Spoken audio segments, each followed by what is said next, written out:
In the heart of bustling Manila, where skyscrapers meet the sounds of street vendors and jeepneys, life rushes like the tides of the nearby bay. Among the chaos, a soft tune could sometimes be heard echoing through the noise, faint piano notes that seemed far too beautiful to belong to the streets. Every morning, a small Filipino boy named Liam, no older than 12, sat outside a closed music shop. The windows were dusty, the instruments inside untouched. Through the glass, he could see an old upright piano. Every time the shopkeeper opened the door to sweep, Liam would sneak a glance, his eyes glowing with longing. He never had money, never had toys, and barely had food, but he had music in his heart.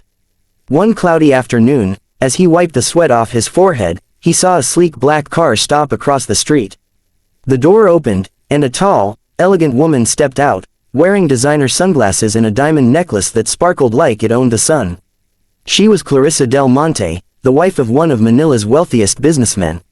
Everyone knew her, beautiful, rich, and known for her arrogance. Behind her walked two assistants carrying shopping bags. She glanced around with mild disgust, covering her nose from the scent of the street. Then, her eyes landed on Liam, dirty clothes, messy hair, but bright eyes fixed on the piano inside the dusty shop. "What are you staring at, boy?" she asked sharply. Liam froze. "The piano, ma'am, it's so beautiful." She laughed, a cold, cruel laugh. "Beautiful, that old thing, you couldn't afford even one of its broken keys." Liam lowered his head but smiled softly. "Maybe not, ma'am, but sometimes, beautiful things don't belong to the rich. They belong to those who can feel them." Her assistant gasped quietly, expecting Clarissa to be offended. But instead, she tilted her head, amused. "Oh, a little philosopher, are you? Tell me, boy, can you even play?"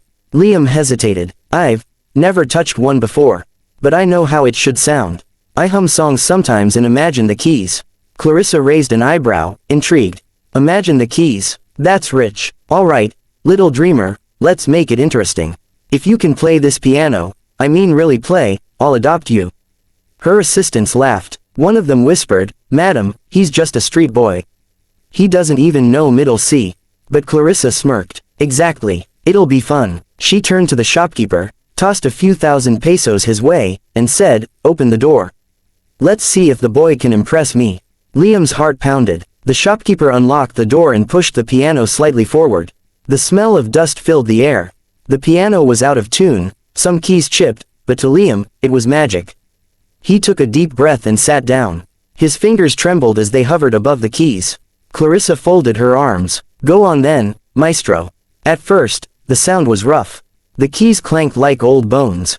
But then, something happened. Liam closed his eyes, and his hands began to move, softly, gently, then faster, flowing like water. A melody filled the air. Not from wealth, not from training, but from emotion. The notes told stories of hunger, hope, and a child's dream to be seen. Passers-by stopped. Even the traffic seemed to quiet down. The street, usually filled with noise, now held its breath. Clarissa's smile faded. The longer he played, the deeper the sound became, almost spiritual. His tiny fingers danced as if guided by something divine. When the final note lingered in the air, no one moved. Clarissa blinked, speechless. Her throat felt tight. "Where did you learn that?" she whispered. Liam looked up. "I didn't, ma'am. I just listen to the world. It sings if you stop to hear it." For the first time in years, Clarissa didn't know what to say. The woman who owned everything suddenly felt small in front of a boy who had nothing. Her assistant tugged her arm. "Madam, shall we go?" Clarissa turned away quickly. "Yes, let's go." But that night, as she lay in her luxurious bed overlooking the skyline, the melody played again in her mind. It was haunting her, not because of its beauty, but because of how it made her feel. Empty. The next day, she told herself it was just a silly moment. She had no reason to think about a street boy. But then, during her charity event that weekend, a pianist was scheduled to perform. The man played technically well, perfect, precise, expensive. But somehow, the sound felt hollow. She realized why. Because Liam's music wasn't just sound, it was soul. She excused herself from the event, went straight to the music shop, but the boy wasn't there. The shopkeeper told her, "He hasn't come today. He lives somewhere near the Pasig River, I think." That night, Clarissa did something she'd never done before. She went alone to the riverside slums of Manila. The air smelled of smoke and sewage. Children ran barefoot, people cooked over small fires. She felt eyes on her, a woman out of place. Then she saw him, Liam, sitting by a broken crate, humming softly while helping an old man fix a fishing net. He looked up, surprised to see her. "Ma'am," Clarissa approached slowly. "You didn't come to the shop." Liam smiled shyly. "I didn't think you'd really want to see me again." Clarissa hesitated. For a moment, her voice softened. "That song you played, I can't forget it." He looked down. "It's just something I made up. My mom used to hum it when I was little." Clarissa's eyes widened. "Your mom, she died when I was 6, Liam said quietly. "She used to say, music is the voice of the heart, Liam. Even if you're poor, your heart is free." Something inside Clarissa broke. Her eyes glistened. "You miss her." "Every day," he whispered.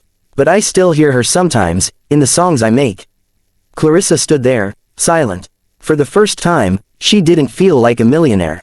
She felt like a woman who had lost something too, something money could never buy. Without saying much, she reached into her bag and pulled out an envelope. "Here, for food, clothes, maybe lessons." But Liam shook his head. "Thank you, ma'am, but I can't take money for music. It's not for sale." Clarissa was stunned. No one had ever refused her money before. That night, she went home and cried, quietly, in a room full of luxury that suddenly felt meaningless. Days passed. Clarissa began visiting Liam secretly, bringing food, books, even an old keyboard from her mansion.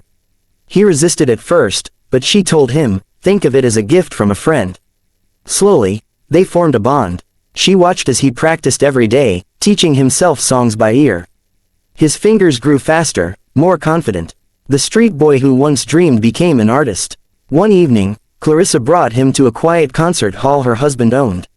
The lights shimmered softly over the grand piano. "I want you to play here," she said. Liam's eyes widened. "I can't. This place is for real musicians." Clarissa smiled. "You are one." He hesitated, then sat down. When he played, the hall filled with the same warmth that once stopped traffic in Manila. But this time, Clarissa wasn't just watching, she was feeling. Every note felt like forgiveness, like healing. When he finished, she clapped softly through tears.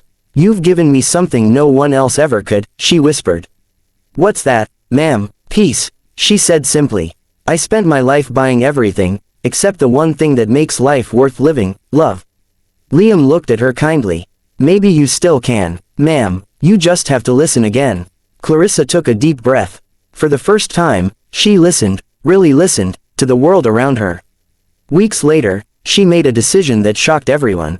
At a press conference, she announced she would sponsor a new program for underprivileged street musicians, a foundation in memory of "the song that changed my heart." When reporters asked her what inspired it, she simply smiled and said, "A boy who played the piano better than anyone I've ever heard, because he played with his heart." That evening, she returned to the slums with adoption papers in her hand. Liam was sitting outside, playing softly on the old keyboard she'd given him. She knelt beside him. "Liam, remember what I said that day? If you could play, I'd adopt you." He smiled faintly. "Yes, ma'am, but you were just joking." She shook her head. "No, I was wrong. You don't need me to save you, Liam. You saved me, but if you'll let me, I'd be honored to call you my son." Liam's hands froze on the keys. His eyes filled with tears. "You really mean it?" Clarissa nodded. "With all my heart." He jumped up and hugged her tightly, the kind of hug that melts years of loneliness away. For the first time in her life, Clarissa felt what love truly was, not diamonds, not applause, but connection. The next day, the city buzzed with news, the millionaire's wife adopting a street boy pianist. Some mocked her, others admired her, but Clarissa didn't care. For her, this wasn't charity, it was destiny. Months passed. Liam began taking professional lessons, quickly mastering what others spent years learning. He performed his first official concert at the Manila Cultural Center, the same piece he once played on that dusty piano, now refined, powerful, and full of heart. The audience stood in silence after the final note, then erupted into applause. Clarissa sat in the front row, tears streaming down her face, whispering, "Your mother would be so proud." When the lights dimmed and the crowd left, Liam turned to her and said, "I don't need to imagine the sound of love anymore. I can hear it, in you." She smiled softly. "And I can finally hear life again, in you."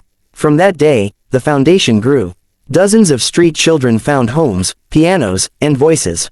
And every year, Clarissa and Liam would go back to the same music shop, now repaired and filled with children learning to play. One of the walls carried a plaque that read, "Music belongs not to those who can afford it, but to those who can feel it." Clarissa would sit beside her son, smiling as he taught other children. And every time the notes filled the air, she remembered the day when a boy with nothing gave her everything. In the end, it wasn't the piano that changed her life. It was the heart behind it, and that heart belonged to a Filipino boy who once sat outside a dusty shop, dreaming of music, and finding family instead.